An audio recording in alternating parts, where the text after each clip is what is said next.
안녕하세요. 따뜻한 책방입니다. 오늘은 밥 프록터의 위대한 학원 읽어드리려 합니다. 무엇을 생각하고 무엇을 믿느냐에 따라 우리 삶은 달라집니다. 삶의 변화가 필요하다면 우리는 잠재의식부터 달라져야 합니다. 잠들기 전 밥 프록터의 긍정학원을 90일 동안 반복해서 듣는다면 여러분의 인생이 달라질 것입니다. 그럼 들으시며 안온한 밤 되시기 바랍니다. 지금 바로 책 읽어드리겠습니다. 결정해야 움직인다. 이런 말을 들은 적이 있다. 당신이 실수를 저지르더라도 세상은 당신을 용서할 것이다. 하지만 결정을 내리지 않으면 삶이 용서하지 않을 것이다. 나는 내면의 힘을 다룬 글에서 이 힘을 키울 때 무엇보다 의사결정이 중요하다는 말은 거의 보지 못했다. 결정이 두려운 이유는 실수가 두렵기 때문이다. 소설가 올더스 헉슬리는 실수에 대한 두려움은 실제로 실수를 저지르는 것보다 더 큰 영향을 미친다 라고 썼다. 노트를 꺼내서 매일 당신에게 영향을 주는 3가지 주제를 적어보자. 1. 지금 당신은 어디에 있는가? 2. 당신은 어디로 가고 싶은가? 3. 그 격차를 줄이려면 어떤 단계가 필요한가? 이 과정을 통해 당신이 꼭 해야 하는 결정을 대면할 수 있다. 다른 결정과 마찬가지로 여기에는 일어날 수 있는 최악의 상황과 최고의 상황이 존재한다.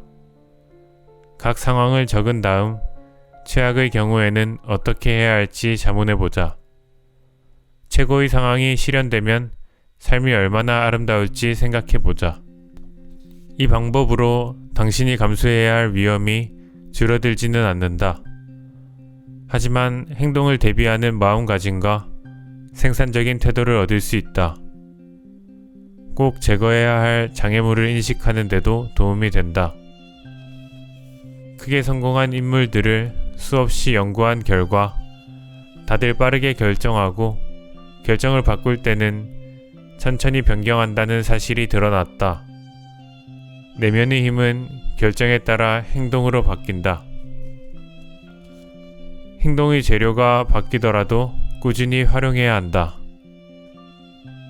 결정을 내려야 하는 순간마다 당신이 할 수 있는 최선은 올바른 일을 하는 것이고 차선은 잘못된 일을 하는 것이며 최악은 아무것도 안 하는 것이다. 내 결정을 남들이 비난할 때 존 F 케네디가 대통령에 취임하기 전날 전임 대통령이었던 아이젠하워는 그에게 미국 대통령으로서 쉬운 일이 아무것도 없을 거라고 말했다. 풀기 쉬운 문제였으면 다른 이가 풀었을 거라고도 했다. 설마 그렇겠냐고 말했던 케네디는 나중에 그 말이 사실이었다는 걸 깨달았다. 에이브리엄 링컨 위 전 대통령은 이 교훈을 100년 전에 얻었다. 링컨은 예사로운 사람이 아니었다. 그는 무척 평범한 삶을 살다가 중요한 결정을 해야 하는 자리에 올랐다. 링컨은 책임을 져야 하는 자리에서 중요한 결정을 내려야 할 때 기회만 있으면 수많은 비판이 쏟아진다는 사실을 깨달았다. 이런 일은 비판자들이 동의하지 않는 결정을 할 때마다 발생한다. 어느 날 친한 친구가 링컨에게 비판자들의 공격이 거슬리지 않느냐고 질문했다. 그의 대답은 훌륭했다. 어려운 결정을 하고 공개적으로 비판받을 때 이 말을 기억하자. 내게 쏟아지는 모든 공격을 이해하고 대답까지 하려 했다가는 이 가게는 문을 닫고 영업을 중단해야 한다. 나는 아는 만큼 할 수 있는 만큼 최선을 다한다. 마지막까지 그럴 생각이다. 결국 내가 옳았다는 사실이 드러나면 나를 공격했던 말은 무가치해진다. 만약 마지막에 가서 내가 틀린다면 1만 명의 천사가 내가 옳다고 맹세한들 아무 소용없다. 얼마나 훌륭한 자세인가. 앞으로 당신이 어려운 결정을 내리고 비판자들에게 공격받을 때 참고해야 할 훌륭한 조언이다. 꿈. 나는 항상 목표에 관해, 목표가 삶에 미치는 영향에 관해 끊임없이 이야기한다. 목표의 중요성을 이해하는 건 정말 중요하다. 목표 자체보다는 목표를 달성하는 과정에서 경험하는 성장이 무엇보다 중요하다.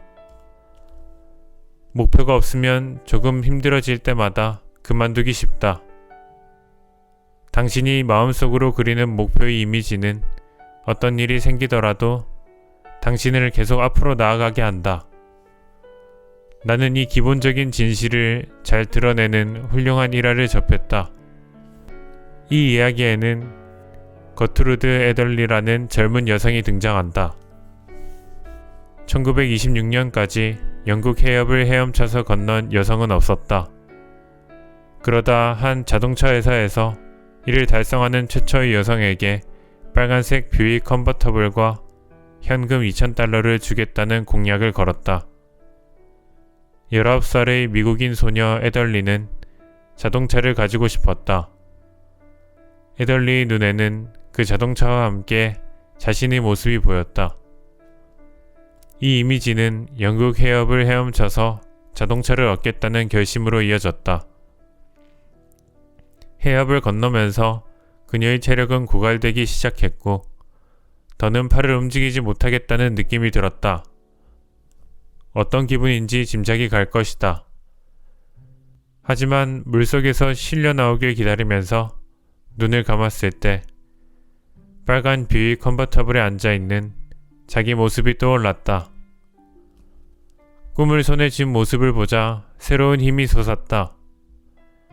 이후 그녀는 반대편 해안의 모래를 밟기 전까지 다시는 멈추지 않았다.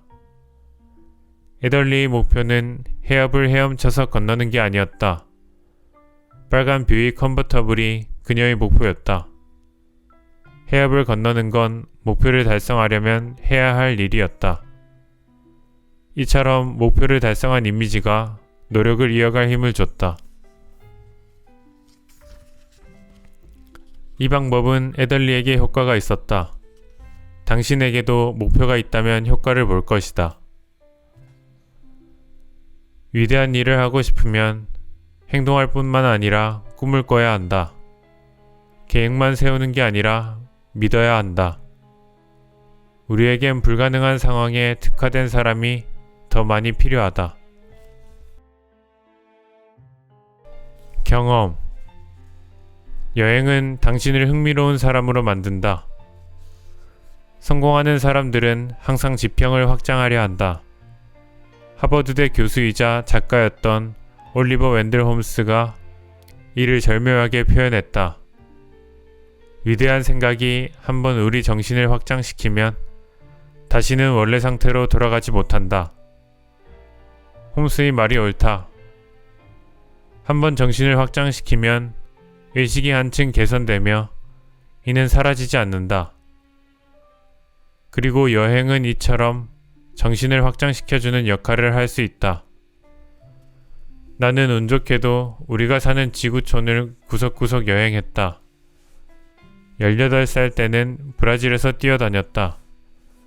피자에 있는 수바거리를 거니는가 하면 뉴질랜드 타카푸나에 있는 가정집에서 저녁을 먹기도 했다.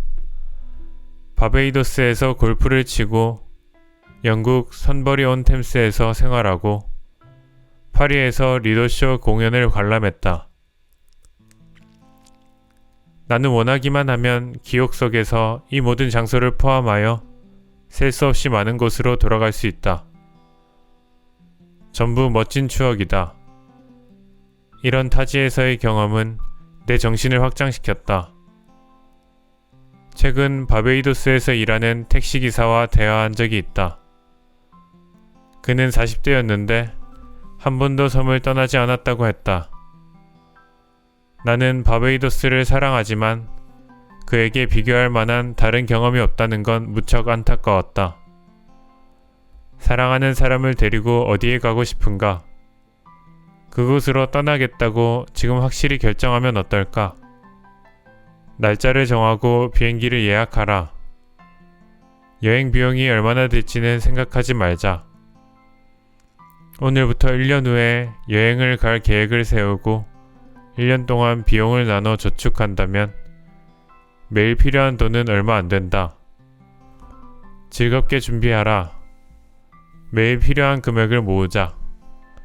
떠날 무렵에는 여행 비용이 마련된다. 여행을 갈 때는 떠나기를 기다리는 시기가 가장 즐겁다는 사실도 알게 될 것이다. 여행을 떠나자. 여행은 당신을 더 흥미로운 사람으로 만들어준다. 우리는 탐험을 멈추지 않는다. 모든 탐험이 끝나면 시작했던 곳에 도달하여 처음으로 그곳을 알게 되리라. 여행자는 눈에 보이는 것을 본다. 관광객은 보러 온 것을 본다. 내가 어디로 가야 하는지 아는 건 다른 곳으로 출발했을 때 뿐이다. 신념과 믿음. 증거보다 강력한 것. 어떤 이는 실패했다는 증거가 보이더라도 믿는 것을 신념이라고 정의했다.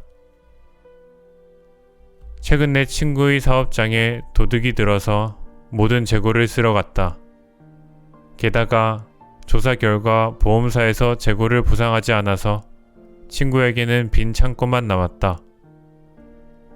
지역신문에서는 내 친구가 빠진 딜레마를 자세히 다루면서 사실상 친구가 사업을 접었다고 했다.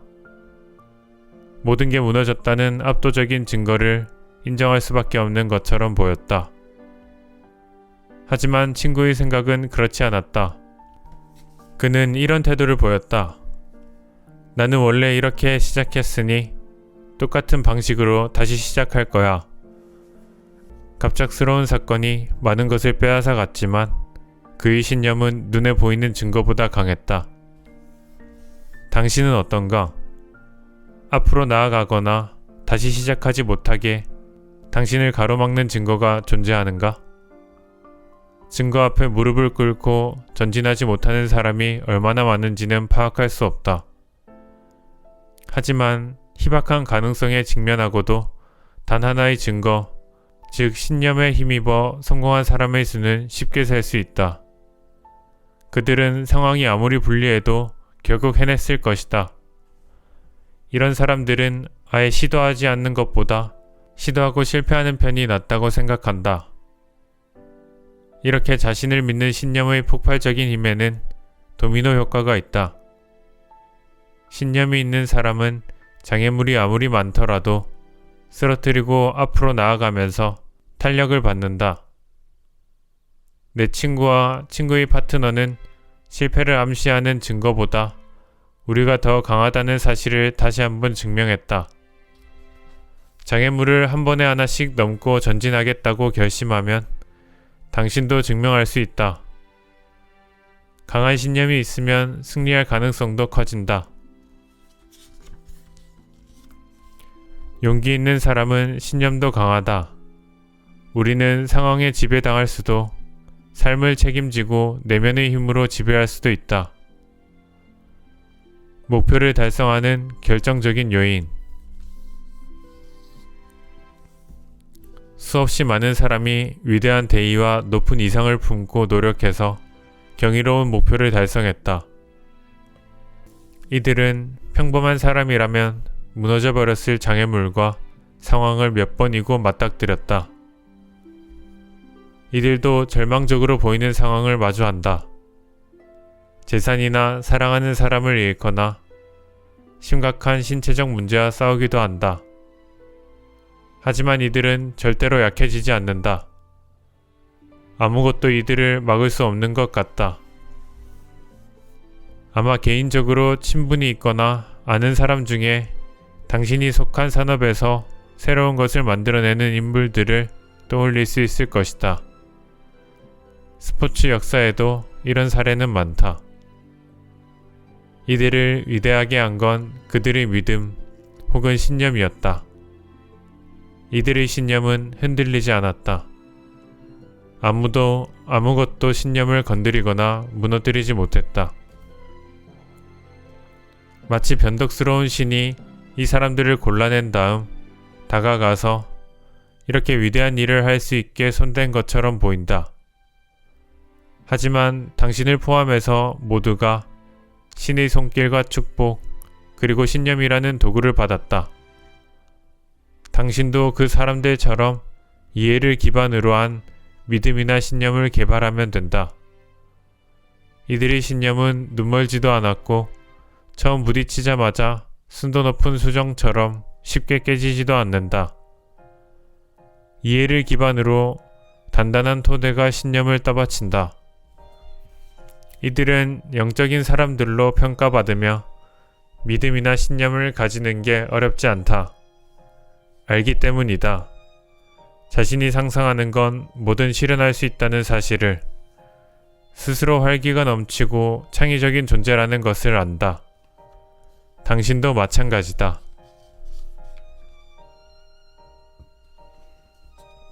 신념은 증거를 넘어서는 마음속 지식이다. 인간은 신념으로 빚어지고 믿는 대로 존재한다. 신념은 감각이 말해주지 않는 것을 말하지만 보이는 것과 상반되지는 않는다. 보이는 것을 뛰어넘지만 거스르지는 않는다.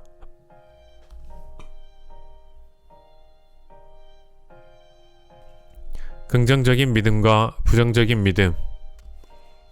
뭔가를 믿으면 그 믿음은 어디를 가든 함께한다. 당신은 믿음을 소중하게 여기고 고난이 닥칠 때마다 지키기 위해 온 힘을 다해 노력할 것이다. 당신은 스스로에 관해 무엇을 믿는가? 만약 당신이 보통 사람들과 비슷하다면 스스로 정상보다 5kg은 더 쪘다고 생각하거나 학교에 남아 계속 공부했어야 했다고 생각하거나 부모님이 하는 말에 더 귀를 기울여야 했다고 생각할 것이다.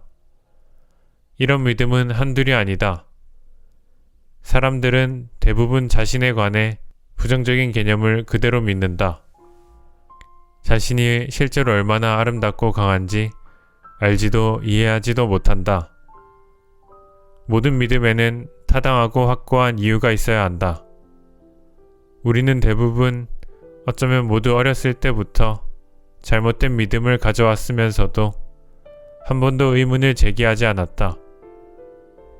그리고는 형편없는 성과를 정당화하는 변명으로 이를 사용했다. 부정적인 믿음은 쓸모없고 비생산적인 낭비에 불과하다. 19세기가 끝날 무렵 윌리엄 제임스는 말했다. 믿음과 신념이 현실을 창조한다. 자신에 관해 부정적인 믿음을 가지면 틀림없이 그 생각대로의 결과가 나타날 것이다. 하지만 그 반대도 적용된다는 사실을 명확히 이해해야 한다. 스스로 강력하고 긍정적인 믿음을 가지면 결과에 그 믿음이 정확하게 반영된다. 지금 삶의 방향이 만족스럽지 않다면 믿음의 의문을 제기해라. 훌륭한 책이나 오디오 프로그램을 구해서 자신에 대한 아름다운 진실을 접하자. 자신의 긍정적인 측면을 연구하는 것이 흥미진진한 모험이라는 사실을 깨닫게 되고 이 프로젝트에 쏟은 시간과 노력에 대해 눈에 보이는 보상을 받을 수 있을 것이다. 타인에게 무엇을 인지하고 창조하거나 생산하라고 명령할 권리는 아무에게도 없지만 누구나 스스로 자신의 생각과 감정을 드러내고 창조적 정신으로 자신감을 키우도록 격려해야 한다. 능력은 자신감과 비례한다. 편협함과 비열함, 비관을 거부하라. 자유. 당신에게는 스스로를 해방시킬 힘이 있다. 셰익스피어가 고등학생을 지루하게 하는 연극을 쓴 엘리트 작가라고 생각하는가? 셰익스피어의 작품은 인생의 실질적인 문제와 상관없는 사람이나 즐기는 문학이라고 생각하는가? 그렇다면 다시 생각하라. 셰익스피어는 별종이 아니라 무척 현실적인 사람이었다. 셰익스피어가 이렇게 말했다. 모든 노예에게는 스스로 속박을 벗어날 힘이 있다. 어떻게 하면 오늘날 이 조언을 실용적으로 적용할 수 있을까? 모든 노예의 뜻을 생각해보자. 어떤 식으로 속박됐다고 느끼는 모든 사람을 가리킨다. 상황에 갇혔거나 실패, 가난, 질병에 구속된 사람, 삶을 개선하고 완전하게 가꾸지 못하고 가로막힌 사람들이다. 스스로 벗어날 힘이 있다는 말은 겉으로 보이는 구속과 속박을 끝내거나 없앨 힘이 내면에 존재한다는 뜻이다. 당신은 자유로워질 수 있다. 당신 안에는 족쇄를 없앨 힘이 있다. 폴 카루스는 부처의 가르침에 이렇게 썼다. 사람들이 속박된 이유는 나라는 관념을 지우지 못했기 때문이다. 르랜드팔 반드월은 이렇게 적었다. 분노에 차서 뒤돌아보게 하지 마시고 두려움에 젖어 앞을 못 보게 하지 마소서. 다만 깨어서 주변을 살피게 하소서. 문제는 우리가 허용했을 때만 우리에게 영향력을 발휘한다. 에머스는 이렇게 지적한다. 우리가 에너지를 쏟는 것만이 쑥쑥 자란다. 속박되거나 문제에 갇혔다고 해도 당신에게는 스스로를 해방시킬 힘이 있다. 당신을 자유롭게 할 수 있는 건 당신뿐이다. 셰익스피어가 말했고 나는 믿는다. 그러면 적어도 내게는 모든 게 분명하다. 자유는 용기 사이에 있다. 돈이 성공을 창조하진 않지만 돈을 벌 자유는 성공으로 이어진다. 다수가 있어야 승리하는 건 아니다. 분개하고 지칠 줄 모르고 인간의 정신의 자유라는 작은 불길을 계속 일으키는 소수가 승리한다. 감사. 내가 사랑하는 11가지. 안타깝지만 많은 사람이 삶을 미래에 벌어질 일이라고 생각한다. 이들은 중요한 사건이 일어나길, 중요한 날이 오기만을 기다린다. 내가 목표나 목적을 무척 중시하는 건 사실이지만 한편으로는 지금 우리에게 일어나는 사소하지만 멋진 수많은 사건을 의식적으로 인지해야 한다고 믿는다. 우리는 즐길 수 있고 즐겨야 한다. 스코틀랜드 소녀가 쓴 내가 사랑하는 11가지 라는 글을 최근에 읽었다. 이 소녀는 매일 접하는 사소한 사건을 즐기는 방법을 잘 알고 있었다. 그 목록을 여러분과 공유하고 싶다. 낙엽을 밟을 때 나는 바스락거리는 소리, 깨끗한 옷이 주는 느낌, 욕조에 떨어지는 물, 아이스크림의 차가움, 더운 날 불어오는 시원한 바람, 등산하다 뒤를 돌아서 보는 풍경, 입에 넣은 꿀, 파이 굽는 냄새, 침대에 있는 뜨거운 물병, 웃는 아기, 새끼 고양이. 당신은 어떨지 모르지만 나는 이 스코틀랜드 소녀가 마음에 든다. 9번에 언급한 침대의 뜨거운 물병은 이 소녀가 옛날에 목록을 적었다는 것을 뜻한다. 요즘 사람들은 대부분 침대에 왜 뜨거운 물병을 넣는지 모를 테니까. 이런 목록은 훌륭한 발상이다. 오늘 시간을 내서 글을 써보자. 당신이 사랑하는 11가지는 무엇인가? 목록을 쓰다 보면 마음이 차분해지고 긴장이 풀리며 지금 하는 즐거운 일에 집중하는 데 도움이 된다.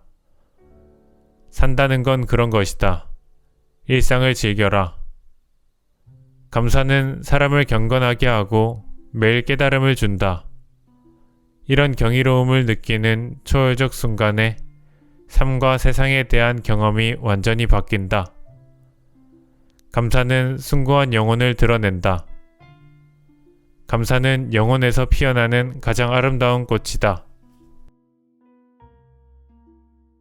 행복. 삶의 열정을 회복하려면 연기를 하라. 가끔씩 우리는 지금 하는 일의 가치를 보지 못하고 삶에 대한 열정을 잃는다. 이때는 일뿐만 아니라 삶에 대한 의욕이 식어버린다. 지금부터 당장 매일 활용할 수 있는 열정 회복 방법을 몇 가지 소개한다. 1. 직장, 결혼, 그 밖의 모든 것은 처음에 아무리 흥미진진했다더라도 주의하지 않으면 시간이 흘렀을 때 필연적으로 진부해진다. 2. 살면서 매일 진부함과 싸워야 한다는 사실을 명심하자. 이때 활력을 유지하기 위해 매일 할 수 있는 일이 있다. 간단한 배우의 기술이다. 그 역할대로 살거나 역할을 연기하면 된다. 3. 미래가 없는 일은 없다는 사실을 깨달아야 한다. 사람과 마찬가지로 모든 일에도 미래가 존재한다. 그 미래가 위대할지 보잘것없을지는 전적으로 그 사람에게 달렸다. 하찮은 역할은 없다. 하찮은 배우만 존재할 뿐이다. 4. 큰 그림을 보라. 당신이 하는 일을 전체 상황과 연계해서 봐야 한다. 그들이 뭐라고 얘기하든 당신의 한계를 정하는 건 당신뿐이다. 5. 마지막으로 당신과 당신이 하는 일을 가장 중요한 사람의 눈으로 보는 능력을 끊임없이 개발하라. 그 사람은 바로 고객이다. 경제적으로 불안할 때에는 자세가 흐트러지고 자기 연민에 빠지기 쉽다. 그럴 때일수록 건전한 태도를 몸에 익히고 기만함과 활력, 열정을 유지해야 한다. 삶에 대한 열정을 절대 잃어버리지 마라. 삶은 당신에 대한 열정을 잃지 않는다. 오늘 만나는 모든 이에게 뭔가 긍정적인 말을 하라. 위대한 일은 열정 없이 성취된 적이 없다. 일터가 즐거우면 일이 한층 완벽해진다.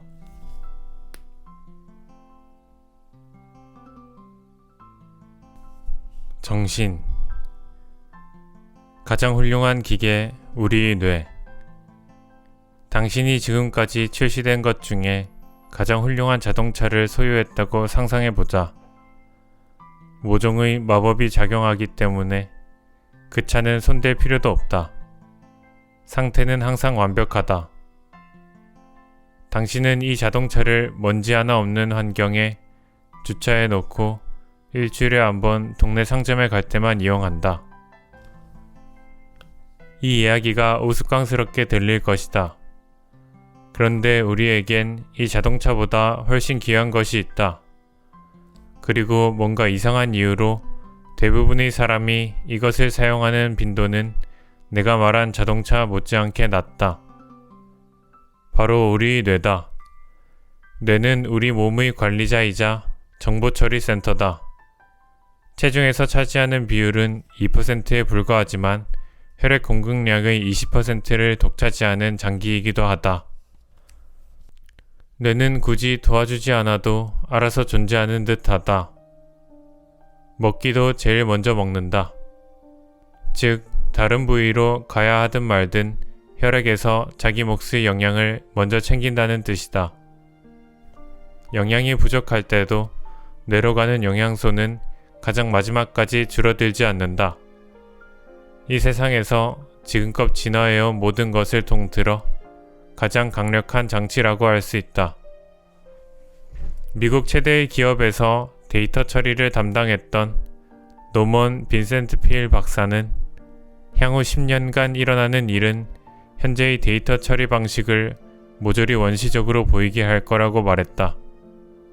하지만 앞으로 일어날 일은 당신의 뇌에 비하면 장난감에 불과하다고 했다. 둘 다 맞는 말이다. 당신의 뇌를 활용하여 생각하고 아이디어를 구축하고 어떤 문제든 해결한다. 말 그대로 뇌를 통해 삶을 바꿀 수 있다. 뇌는 미세하게 조정되고 알아서 유지되며 당신이 어디를 목표로 하든 그곳으로 기꺼이 데려다 줄 것이다. 의식과 잠재의식의 내부 작용을 이해하면 뇌의 능력을 활용할 수 있다. 뇌는 정신의 도구이자 전자개폐 장치다. 정신은 모든 창조물 중에서 가장 강력한 존재다. 미래를 장악할 제국은 정신의 제국이다. 살면서 필요한 모든 변화는 상상력 속에 숨어 당신을 기다리고 있다. 상상력은 정신의 작업장이며 정신 에너지를 성취와 부로 바꿀 수 있다. 정신은 채워야 할 그릇이 아니라 붙여야 할 불이다.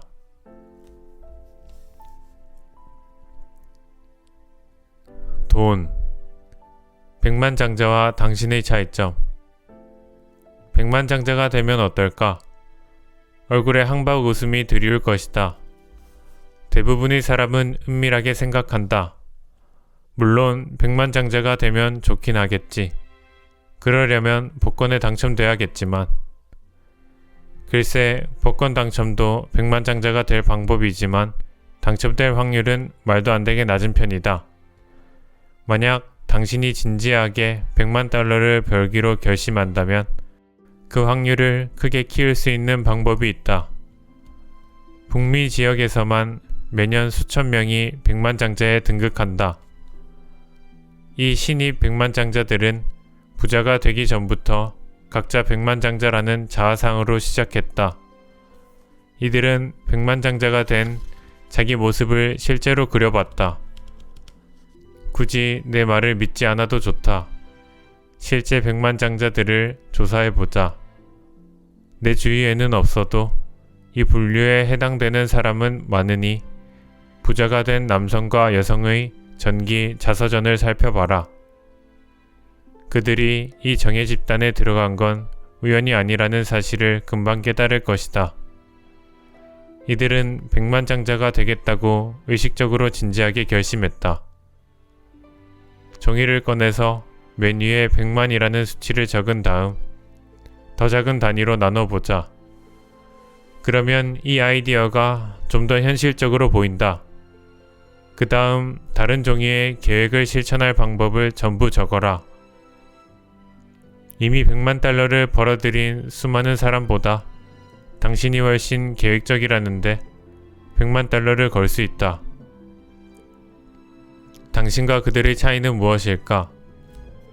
그들은 실천했다는 점이다. 아이디어를 이리저리 시험해보자. 100만 달러가 그리 큰 돈이 아니라는 사실을 금방 깨달을 수 있다.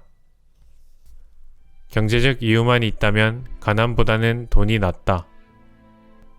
좋은 일을 하고 싶으면 부자가 되어라. 좋은 삶에는 돈이 많이 든다. 돈이 덜 들게 사는 방법도 있지만 별로 좋은 삶은 아니다. 오늘날 빠르게 움직이는 물질 만능주의 세계에서 좋은 삶을 살려면 돈이 많이 든다. 그렇다고 상심하지 말자. 진심으로 원한다면 얼마든지 좋은 삶을 즐길 수 있다. 삶에서 중요한 변화를 일으키겠다고 확실히 다짐하고 이것을 기억하자. 돈은 확실히 삶을 더 편하게 해준다. 안타까운 일이지만 선한 의도를 지닌 가난한 사람들이 돈은 중요하지 않고 살면서 좋은 일을 하고 싶을 뿐이라고 말하는 경우가 많다. 월리스 D. 와틀스는 부자가 되는 과학적 방법을 썼다. 위와 같은 말에 대해 와틀스가 내놓은 답은 좋은 일을 하고 싶으면 먼저 부자가 되어라 였다. 와틀스의 말이 옳다. 돈이 없다면 당신이 하고 싶은 좋은 일은 물리적 사정에 따라 언제 한계에 부딪힐지 모른다. 하지만 돈이 많으면 물리적 사정이 미치지 못하는 먼 곳에서도 다른 사람에게 도움을 줄 수 있다. 당신은 현재의 경제적 위치와는 상관없이 원하는 만큼 돈을 가질 수 있다. 하지만 그러려면 돈을 벌어야 한다. 사람들은 대부분 이 사실을 간과하고 살아간다. 지금껏 삶에서 불안, 당신의 소나기를 빠져나가는 존재였던가? 그리 드문 일은 아니다. 부는 수많은 사람에게서 빠져나갔다. 이 현상을 어떻게 해보겠다는 당신의 결심이야말로 드문 일이다. 도서관이나 서점에는 부에 대해 알려주는 훌륭한 책들이 있다. 돈을 더 많이 버는 법을 가르치는 세미나에 참석해보자. 부자가 되겠다고 결심했다면 누구의 말에도 흔들리지 마라. 부를 창조하는 자체가 잘못이 아니라 돈 자체만 사랑하는 것이 잘못이다. 마가렛 대처. 주고 또 줘라. 주지 않는다면 경험과 지식, 재능이 무슨 소용인가? 남에게 말하지 않는 이야기, 나누지 않는 부가 왜 필요한가? 이런 것들과 함께 화장될 마음은 전혀 없다. 나는 주는 행위를 통해 타인과 세상, 그리고 신과 소통한다. 이사벨 아옌데. 끈기. 에디슨과 당신의 유일한 차이. 나폴레온 힐의 고전 생각하라 그리고 부자가 되어라 에서는 한 챕터 전체를 끈기에 할애했다. 힐은 이렇게 말했다. 끈기라는 단어에 거창한 어감이 있을지 몰라도 끈기는 철에 존재하는 탄소처럼 성격의 특성일 뿐이다. 당신이 예전에 이룬 성취를 잠시 되짚어보자. 성공하기까지 끈기가 중요한 역할을 했다는 사실을 알 수 있다. 힐은 세계적으로 성공한 수많은 사람을 연구했다. 힐에 따르면 헨리 포드나 토머스 에디슨에게는 있지만 다른 사람에게는 없는 유일한 특성이 끈기라고 한다. 이들은 무자비하거나 냉혹하다는 오해를 자주 받는다. 이런 오해는 스스로 세운 모든 계획을 끈기 있게 실천하는 습관에서 나온다. 밀트 캠벨은 내 친구로 우린 오랜 시간을 함께했다. 캠벨은 핀란드 헬싱키에서 열린 올림픽에서 10종 경기에 참가하여 금메달을 노렸다. 안타깝게도 4년 전에 런던에서 금메달을 땄던 밥 매티어스는 금메달 하나로 만족하지 않았다. 그는 2개를 원했다. 결국 캠벨은 은메달을 획득했다. 하지만 끈기가 습관이었던 캠벨은 4년 후 호주 멜버른에서 금메달을 땄다. 그는 여러 번 이런 말을 했다. 학교에는 나보다 훨씬 우수한 선수가 많았지만 다들 중간에 그만뒀다. 나는 25년 이상 성공한 사람들을 연구했다. 에디슨과 포드, 캠벨을 비롯한 수많은 성공한 사람들과 당신의 유일한 차이는 끈기뿐이라고 확신한다. 살면서 꼭 이루고자 하는 당신의 꿈은 무엇인가? 당장 해라. 지금 시작하고 절대 멈추지 마라. 당신의 내면에는 위대함이 존재한다. 그것을 표출해라. 집요해져야 한다. 성공이란 열정을 잃지 않고 실패를 거듭할 수 있는 능력이다. 윈스턴 처칠. 가장 좋은 탈출구는 뚫고 나가는 것이다. 삶은 용기에 비례하여 쭈그러들거나 확장된다. 미약한 시작, 창대한 끝. 학교에서 뛰어난 학생이 아니었다는 이유로 따분하고 무의미하게 살아가는 사람들이 수없이 많이 존재한다. 이들이 받은 낮은 점수의 성적표에는 이들이 곧 한심한 실패작이라는 것처럼 쓰여 있다. 안타깝게도 이들은 이런 형편없는 성적을 자아상에 반영했으며 오랜 시간이 지난 후에도 스스로 실패작이라고 생각한다. 이들은 좋은 직업을 가지려 하거나 역동적인 조직의 흥미진진한 자리에 올라가려 하지 않는다. 직접 회사를 만들고 진짜 가치가 있는 곳으로 일구려 하지도 않는다. 자신이 실패작이라는 이미지를 내면에 품고 있기 때문이다. 내가 하는 말에 공감한다면 귀를 기울이길 바란다. 최근에 나는 학창시절에 별로 우등생이 아니었던 남자의 이야기를 읽었다. 아마 당신도 잘 아는 이름일 것이다. 당신이 모는 자동차 보닛에 용접돼 있을 테니까. 그는 학교 성적이 형편없었지만 그렇다고 절망하지 않았다. 그의 우주는 엔진과 모터, 자전거 같은 다른 세상에서 돌고 있었기 때문이다. 성적이 좋지 않을 뿐만 아니라 운동에도 서툴렀던 허약한 소녀는 수치심 때문에 심하게 괴로워했다. 이렇게 커진 열등감은 성공을 향한 강렬한 열망으로 반전됐다. 그리고 그는 마침내 성공했다. 이 남자가 지켰던 5가지 원칙을 소개한다. 1. 항상 야망을 품고 젊게 산다. 2. 타당한 이론을 존중하고 새로운 아이디어를 찾으며 시간을 투자하여 생산성을 개선한다. 3. 자기 일을 즐기고 최대한 쾌적한 업무 환경을 조성한다. 4. 매끄럽고 조화로운 업무 리듬을 끊임없이 추구한다. 5. 늘 연구와 근면의 가치를 잊지 않는다. 내가 아는 성공한 사람들은 대부분 시작은 미약했다. 당신도 그렇다고 해서 그만두지 마라. 어쨌든 혼다 자동차가 지나갈 때마다 이 이야기를 떠올리자. 이야기 주인공의 이름이다. 세상에서 끈기를 대체할 수 있는 건 아무것도 없다. 재능도 불가능하다. 재능이 있고 성공 못한 사람만큼 흔한 것도 드물다.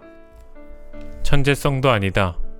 천재성이 보상받지 못한다는 건 속담이나 다름없다. 교육도 아니다. 세상에는 교육받은 불황자가 넘쳐난다.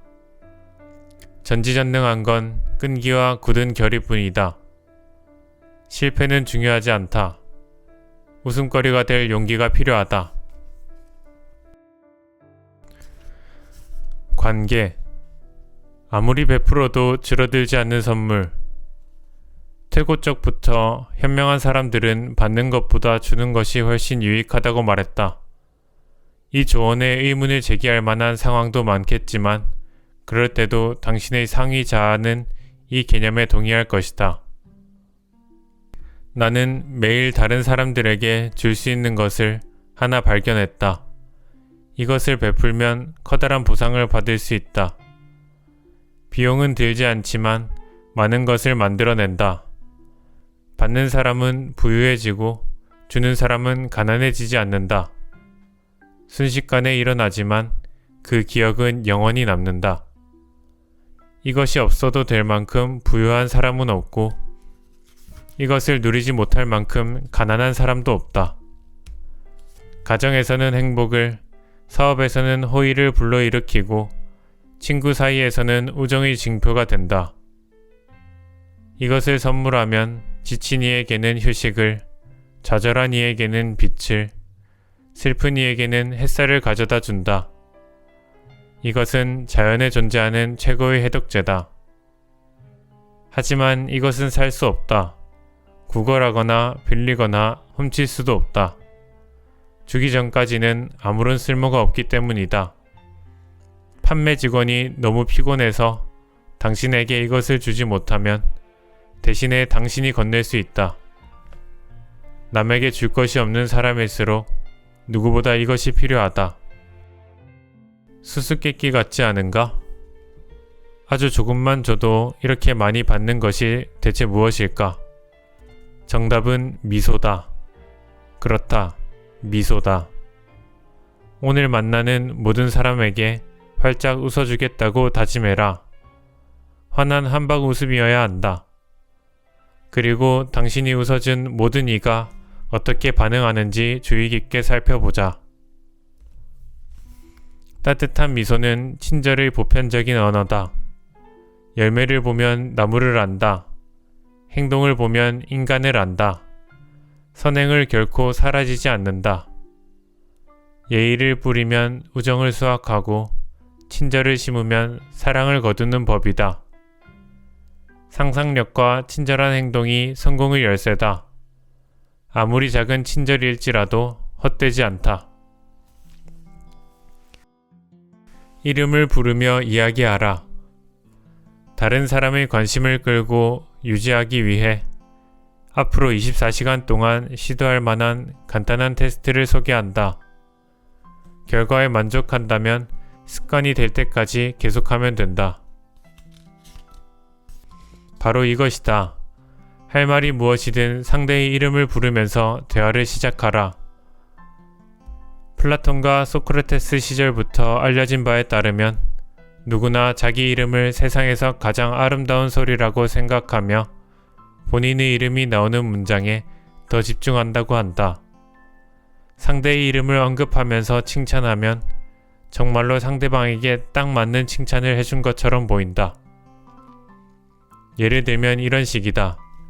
수, 헤어스타일이 굉장히 매력적이네요. 얼굴이 확 사는 것 같아요. 존, 신발이 멋진데요. 지금 입은 정장과 잘 어울려요. 상대의 이름을 활용했을 때 또 다른 흥미로운 점은 대화에 대한 관심도가 높아지는 데 있다. 사람은 대부분 자기 이름이 나온 뒤 다음 문장이 자신과 어떻게 연관되는지 주의 깊게 귀를 기울이게 되기 때문이다. 중요한 이야기를 할 때마다 듣는 사람의 이름으로 서문을 열어라. 그러면 청자는 당신의 의견에 더 몰입하고 오래 집중할 것이다. 이름을 활용하되 무작정 들먹이는 건 금물이다. 이 두 가지는 완전히 다르다. 이름을 적절히 활용하면 사람들은 당신과 당신이 한 말을 오랫동안 기억할 것이다. 지금 만나는 사람의 이름을 주의 깊게 들어라. 발음하기 어려운 이름일 때는 예의 바르게 철자를 물어보자. 그러면 기억하는 데 도움이 된다. 이름을 알았으면 효과적으로 활용해라. 사람들은 당신이 한 말과 행동은 있겠지만 당신이 자기 기분을 어떻게 만들었는지는 절대 잊지 않는다. 자기 이해. 타인과 시간을 보내듯 나와도 시간을 보내라. 나는 털사와 오클라호마, 애틀란타, 조지아 사이 어딘가에 11km 상공에서 이 글을 쓰고 있다. 사실 이렇게 높은 곳에서 글을 많이 쓰는 편이다. 내 옆자리는 비었으며 비행은 아름답고 평화롭다. 나는 홀로 이 시간을 철저히 즐기고 있다. 그냥 자신과의 시간을 보내면서 나에 대해 생각한다. 내가 누구고 어디로 가는지, 내 삶에서 뭘 개선하고 싶은지.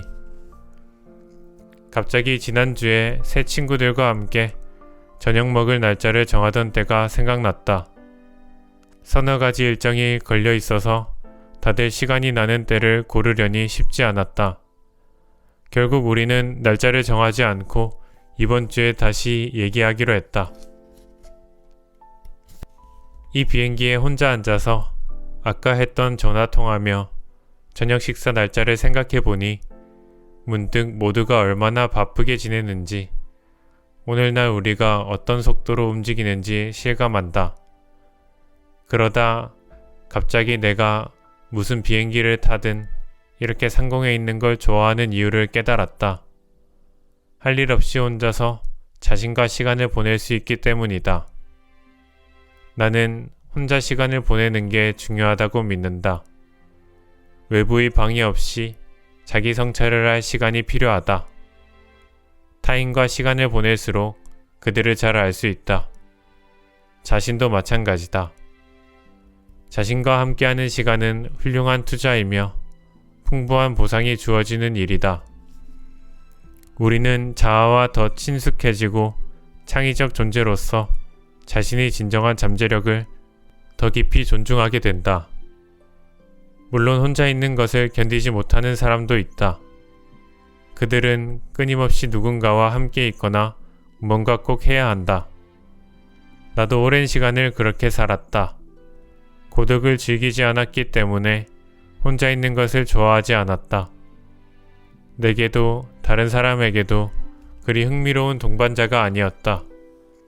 내 안의 진정한 가능성을 접하기 전까지는 말이다.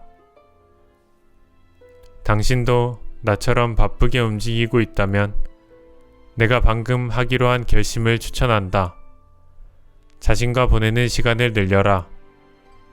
당신이 얼마나 흥미진진한 사람이 될 수 있는지 확인해 보자. 생각이란 영원히 자신과 나누는 대화다. 대화는 이해를 높이지만 고독은 천재를 양성한다. 모든 인간의 고통은 조용한 방에 혼자 있지 못하는 데서 발생한다. 시간. 10년의 시간을 추가로 얻는 법. 당신이 이 지구에 머무르는 시간을 어떻게 바라보든 인생이 짧다는 건 인정해야 한다. 당신과 나는 삶에서 뭐든 선택하는 대로 창조할 잠재력이 있다. 누구에게나 매일 같은 시간이 주어진다. 우리는 거기서 모든 걸 얻는다. 시간이라는 소중한 자원을 조금이라도 낭비한다고 생각하면 얼마나 마음이 불편한지 모른다. 나는 극도로 피곤할 때가 아니라면 매일 밤 의식이 없는 시간조차 아깝다. 아니, 대부분의 밤이라고 해야 할 듯하다. 실제로 밤에 자지 않을 때도 있으니까. 지금부터 귀를 기울이자. 아직 이 사실을 모른다면 지금 내가 말하는 내용에 충격을 받고 흥미진진한 생활 방식에 빠져보기 바란다. 사람은 매일 평균 4시간 동안 TV 앞에서 시간을 보낸다.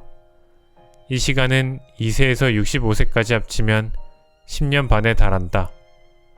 이 사람들이 21년 동안 매일 밤 8시간씩 자는 것까지 합산하면 내가 언급한 63년의 정확히 반을 완전히 무의식으로 보내거나 그에 못지않은 상태로 진공관 앞에서 허비하는 셈이다. 생각해보자. 31년 반 동안 TV를 보거나 잠을 잔다. TV를 탓하는 게 아니고 쉬어야 한다는 말에도 동의하지만 이건 정말 말도 안 된다. 이번 생에서 진심으로 무엇인가 성취하고 싶지만 어쩌다 보니 앞에서 말한 생활 방식대로 살고 있는가? 이제부터 어떻게 해야 할지 알 것이다. 2가지 영역에서 2시간씩만 줄이면 매년 24시간짜리 하루를 60일 얻을 수 있다. 정말 많은 시간이다. 이 시간을 활용하면 더 풍부한 삶이 펼쳐진다. 앞서 언급한 63년 동안 무엇을 선택하든 이룰 수 있는 10년을 추가로 얻는 셈이다. 이는 우리 모두에게 주어진 막대한 시간이다. 당신은 어떻게 쓸 것인가? 한 시간을 낭비하는 사람은 인생의 가치를 모르는 사람이다. 우리는 시간을 무엇보다 간절히 원하면서도 가장 엉망으로 쓴다. 1. 놀이처럼 느껴지는 일을 하라. 인본주의 심리학자 에이브리엄 매슬로는 자아를 실현한 사람들을 연구하는 데 평생을 바쳤다. 인간의 잠재력을 최대화했던 극소수의 집단이었다. 매슬로의 연구는 자아를 실현한 사람들에게 몇 가지 공통점이 있다는 사실을 보여준다. 제일 중요한 건 스스로 가치 있고 중요하다고 생각하는 일을 했다는 점이다. 그들은 일에서 기쁨을 느꼈고 일과 놀이를 거의 구분하지 않는다. 매슬로는 자아를 실현하려면 중요하다고 생각하는 것을 넘어서 잘하고 좋아하는 일을 해야 한다고 말했다. 매슬로에 따르면 고성계자들의 성격에는 스스로 값지고 중요하다고 생각하는 가치와 특징이 녹아 있다. 이런 가치는 사회나 부모, 타인이 매기지 않는다. 이들은 자기 일과 마찬가지로 가치 역시 스스로 선택하고 개발했다. 삶에서 최고를 끌어내고 싶은 사람에게 매슬로의 발견은 중요하게 다가온다. 당신에게도 가치가 있는가? 직접 이 가치를 골랐는가? 지금 하는 일이 가치 있고 중요하다고 생각하는가? 일하는 게 즐거운가? 일과 놀이가 거의 구분되지 않는가? 이런 질문에 그렇다고 대답하지 않는다면 진지하게 변화를 고려해야 한다. 당신의 삶은 중요하며 삶의 전성기는 짧다. 아주 짧다. 나이가 들수록 인생이 얼마나 짧고 중요한지 명확히 깨닫게 될 것이다. 자신감 있는 사람이라고 해도 직업을 바꾸거나 내려놓는 건 두려운 일이다. 하지만 그 대안은 훨씬 끔찍하다. 당신에게는 무엇을 선택하든 잘할 수 있는 잠재력이 있다. 바로 오늘 시작하라. 자기 능력에 못 미치는 삶에 만족하고 타협하며 살아간다면 열정은 존재하지 않는다. 넬슨 만델라. 아무리 해도 일이 끝나지 않는다고 느낄 때, 아무리 해도 일이 끝나지 않는다는 느낌을 받은 적 있는가? 올바른 방향으로 가고 있다면 그렇게 느껴야 한다. 지금 당신이 하는 일은 사업의 성공을 가져다 주고 궁극적으로 더 많은 일이나 사업을 창조해야 한다. 이 간단한 진실을 깨닫지 못하는 사람들이 종종 보인다. 그중 한 명은 본인이 생각하기에 해야 할 일이 너무 많아서 항상 정신없고 분주하며 폭발하기 직전이었다. 정신과 의사는 이 사람에게 하루 8시간 근무 시간 중에서 6시간만 일하고 일주일에 하루는 묘지에 가라고 했다. 묘지에서 뭘 하라는 겁니까? 자신의 그릇된 생각에 잠식된 희생자가 놀라서 질문했다. 특별한 건 아니에요. 의사가 대답했다. 그냥 돌려보면서 영원히 잠든 사람들을 눈여겨보세요. 그 사람들도 일을 끝내지 못했다는 걸 잊지 말고요. 사실 누구나 마찬가지죠. 참 훌륭한 조언이다. 정신과 의사의 제안에는 재미있는 풍자가 녹아있다. 아무리 둔한 사람이라도 생각할 수밖에 없을 것이다. 근무 시간이 8시간인데 6시간만 일하라는 것도 어떤 사람들에게는 현명한 처방이다. 내가 아는 사람 중에는 8시간으로 배정된 근무 시간에 4시간짜리 일을 하는 사람이 많다. 심지어 다 하는데 10시간이 걸린다. 그들의 머릿속은 끊임없이 혼란스러운 상태이기 때문이다. 내가 보기에 정신과 의사의 조언은 서두르지 말고 꾸준히 효율적으로 일하라는 뜻이다. 우리에게 항상 내일이 있다. 효율적으로 계획을 세웠고 우선순위를 제대로 알고 있다면 중요한 일은 끝낼 것이고 다른 일은 미뤄도 된다. 훌륭한 의사가 말하는 요점은 핵심을 찔렀다. 묘지에는 모든 걸 끝내지 못한 사람들이 가득하다. 먹고 살기 위해 아등바등하는 사람은 사는 것을 잊어버린다. 일은 형벌이 아니다. 일은 인간의 보상이자 힘이고 기쁨이다. 나는 일할 때 진정 살아있음을 느낀다.